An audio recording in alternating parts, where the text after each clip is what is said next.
mà mở ra của chị chúng con là chơi này bộ người ta cho của sáng chủ ta họ chơi hay cho tao chủ lo rồi ở trên cá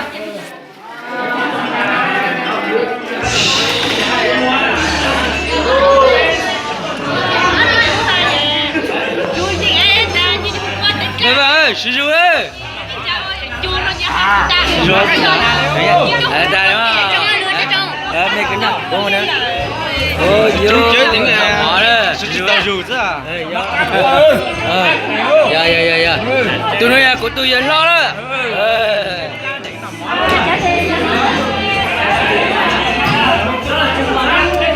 Sư sư á. Sư sư đấy. Sư sư tiếng nào? Nghe cả. Sư sĩ này à? Cậu hảo ra. À bây giờ cậu sư. Hả? Rồi. Sư sư đấy. Cô cháu ba em nó hay nhiệt tốt chun chua. Cô tỏ nó để pin nó tăng rồi. Tỏ cắt luôn. Sao này cái bên này có tốt chua. Nó cắt luôn. Nó câu làm gì cơ? Bây giờ nhìn nào chứ. Thì tôi ba em chú. Nó cắt kìa. Đúng nó mà. Đúng mà có thể ngay nhiêu nữa.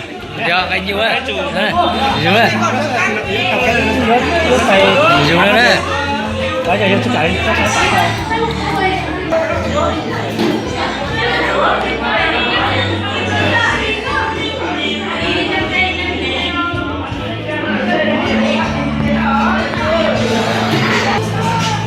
Đó cho tiếng đó này.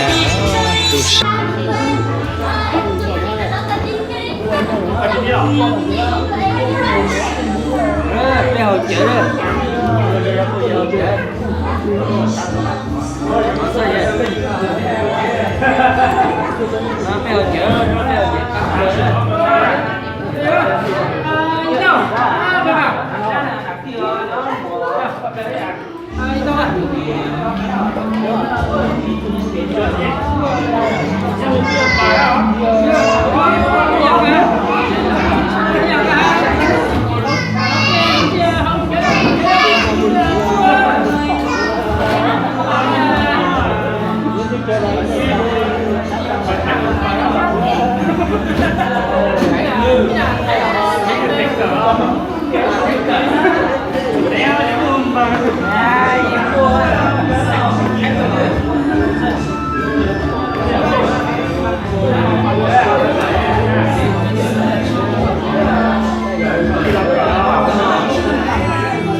Bèo chớ là gì tao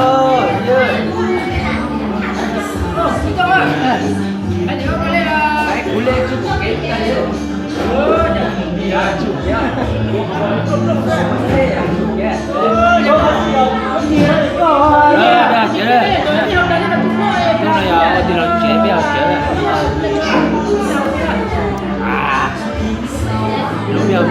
subscribe à? Cao tờ. Là cái gì đấy? Cái gì đấy?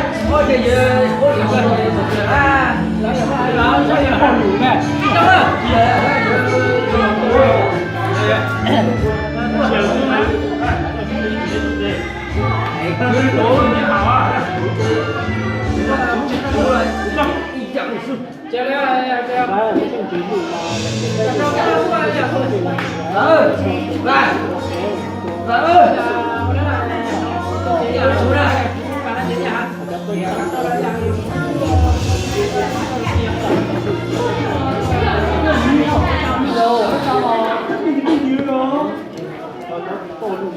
Ôi, đúng là tiếng con cày trên lồng chờ.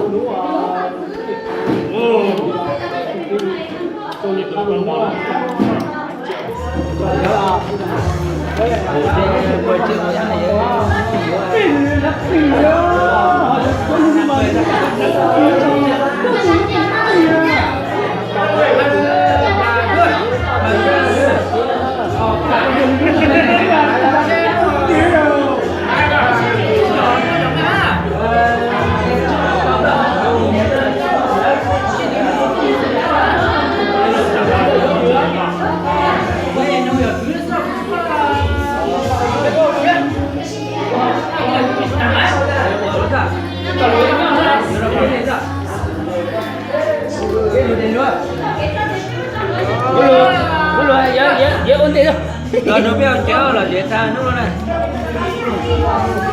Bố ơi, bố ơi, sao không chế là bố nó xỏ là. Cái sao nó xỏ là cái đó là ra cái nó xỏ. Rồi nhớ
sướng như nó bung lên rồi.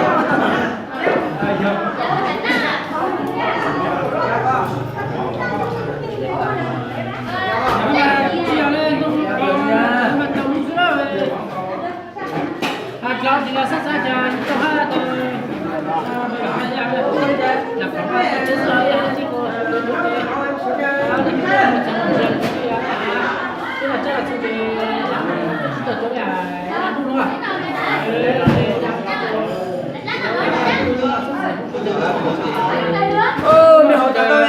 Đủ rồi đó. Sáng Dạ, rồi. dạ.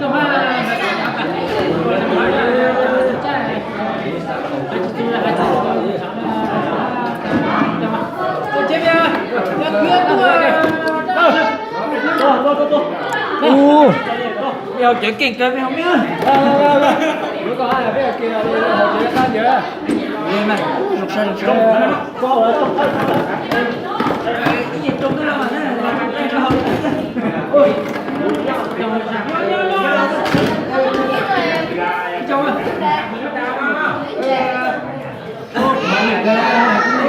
Có tí ra không? Bây giờ mình chơi à?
Chơi chủ gắn vô ấy.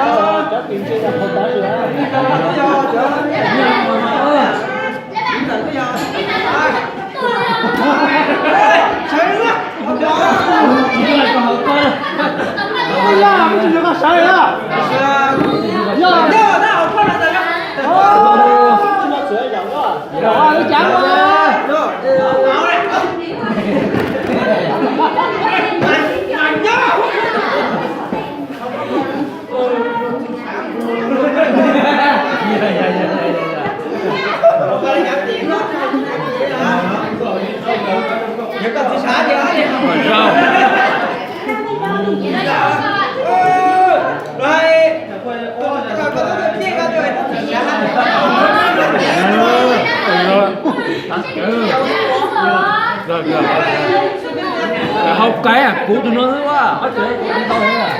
Ê, tụi ra.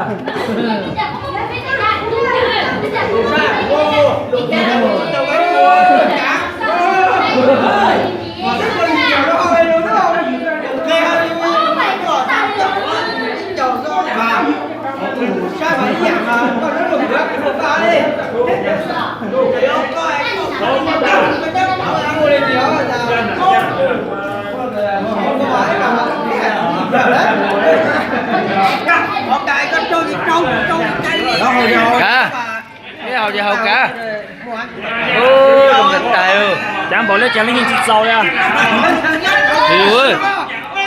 rồi lo ô lo để hả Lo không đi lại lo nữa. ô cho tao nói đến là tao học tao này nữa chỗ bé ở chủ nó是bé mà kinh thật tài này nè Cuối tuần sống ta một liều. dạ Tao ngủ chỗ ơi. bây giờ nhà tiếng nọ căng thật tài ư ô ở giờ hồi chơi hiện thật tài mày ở giờ hay nữa rồi lên xe